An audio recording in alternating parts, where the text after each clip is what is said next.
Newton Media Group and Patrick King Consulting present the podcast Social Skills Coaching. This is Wednesday, December 8th, 2021. The Art of Clear Thinking. Mental Models for Better Reasoning, Judgment, Analysis, and Learning. Upgrade Your Intellectual Toolkit. Written by Patrick King. Narrated by Russell Newton.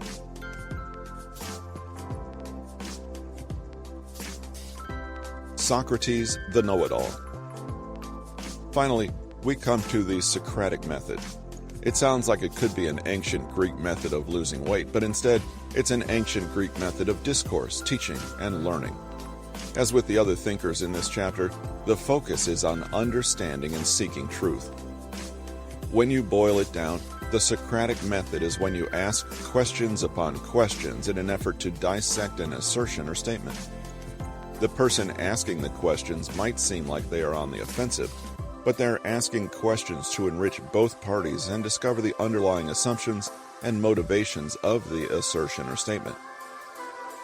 Imagine that you make a proclamation, and the only response you get is a smug, "Oh, is that so?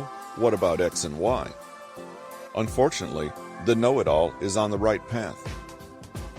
American law schools are notorious for using the Socratic Method, where a student will essentially have to defend their statement against a professor's questioning regarding the merits of a case or law.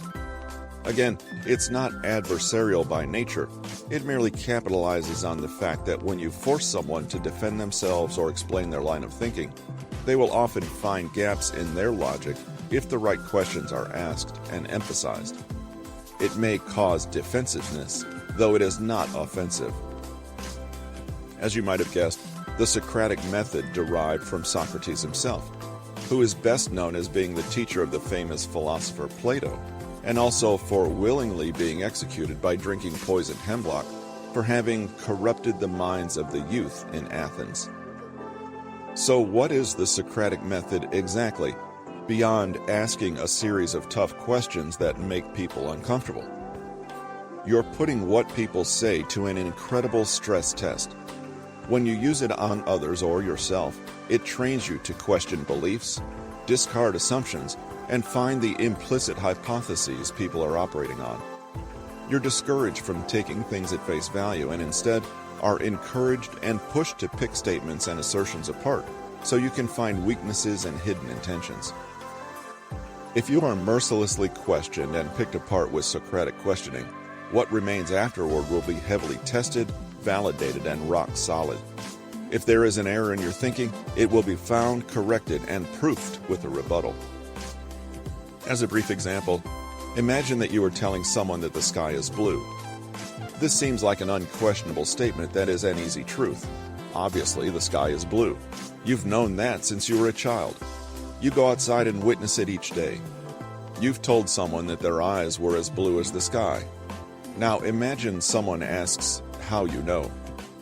There are many ways to answer that question, but you decide to say that you know the sky is blue because it reflects the ocean and that the ocean is blue, even though that is completely erroneous. The questioner asks how you know that color in particular is blue and how you know it is a reflection of the ocean. How would you answer this? This incredibly brief yet effective line of Socratic questioning just revealed that you have no idea why you know the color blue is indeed blue, and why or how the sky reflects, or doesn't, the blue of the planet's oceans. That, in a nutshell, is the importance of the Socratic Method.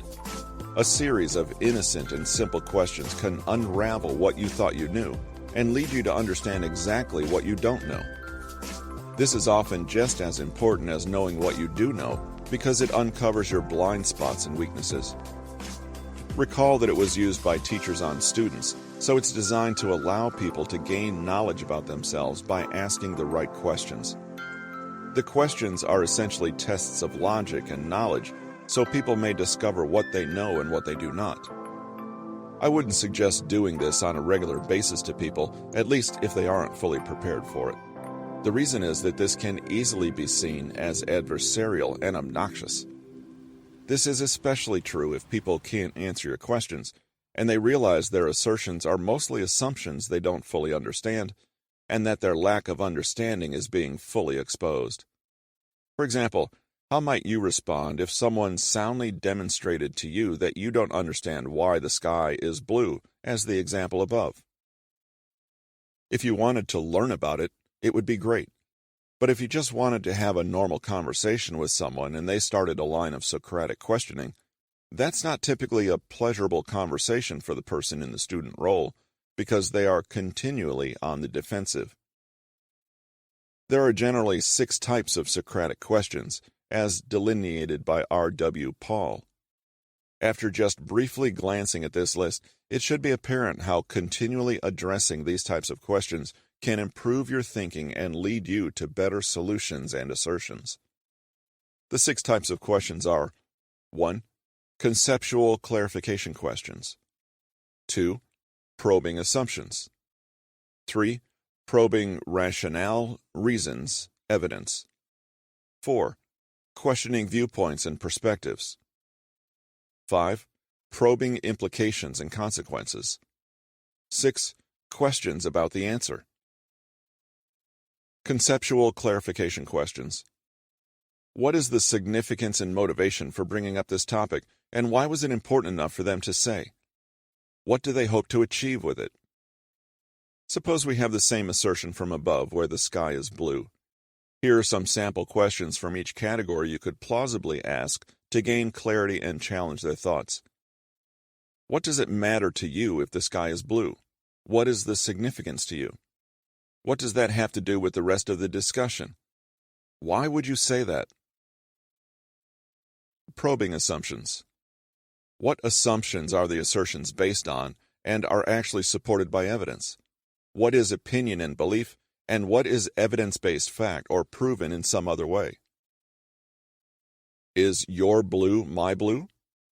Why do you think the sky is blue? So what leads you to believe the sky is blue? How can you prove that the sky is blue?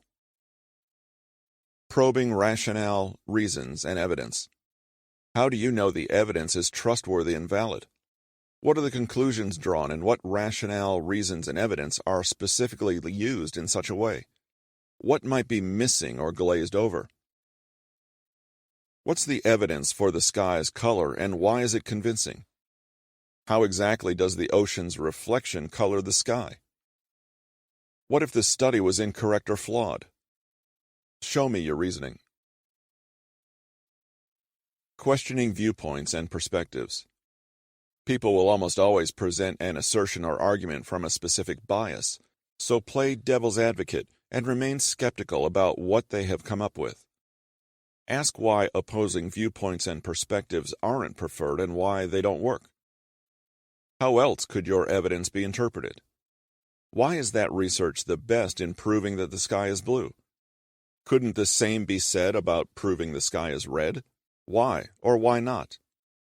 Why doesn't the sky color the ocean instead of the other way around? Probing implications and consequences. What are the conclusions and why? What else could it mean, and why was this popular conclusion drawn? What will happen as a consequence and why? If the sky is blue, what does that mean about reflections? Who is affected by the sky's color? If the sky is blue, what does that mean about the ocean? What else could your evidence and research prove about the planet? Questions about the question.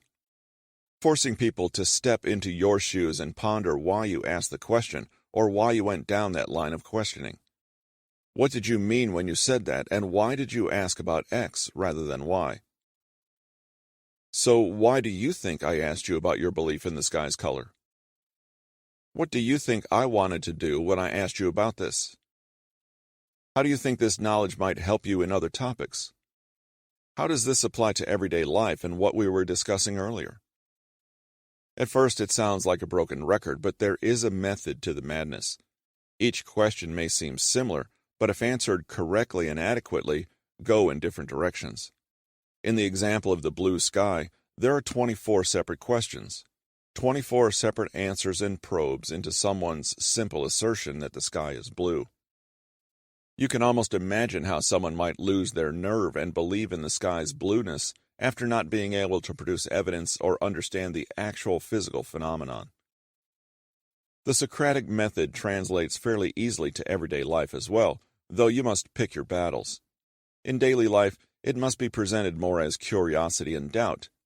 Suppose someone makes the assertion, "Taco Bell is really healthy, actually." If you've decided that this is the battle you want to pick and possibly create a defensive and hostile atmosphere, you can. Therefore, to the assertion of Taco Bell's healthiness, you could ask, "Oh, really? Where'd you hear that?" "Interesting. The quadruple cheesy taco, too?" "I've read the opposite. What's different about what we heard?" "What parts of the menu?" "Yes, I suppose, but what about McDonald's?" "What makes you say that?" "What nutritional standard are you using?" "What approach to health makes you say that?" You'll learn, you'll poke holes, and you'll understand. Isn't that what this whole thing is all about? Clear thinking is tough, and these great thinkers show that disavowing the fast and easy path is necessary. Patience is a prerequisite, and the ability to use intellectual humility helps. Blind acceptance is frowned upon, and assumptions are meant to be questioned and prodded. The thing about clear thinking is that anyone can do it, but few are willing to do so.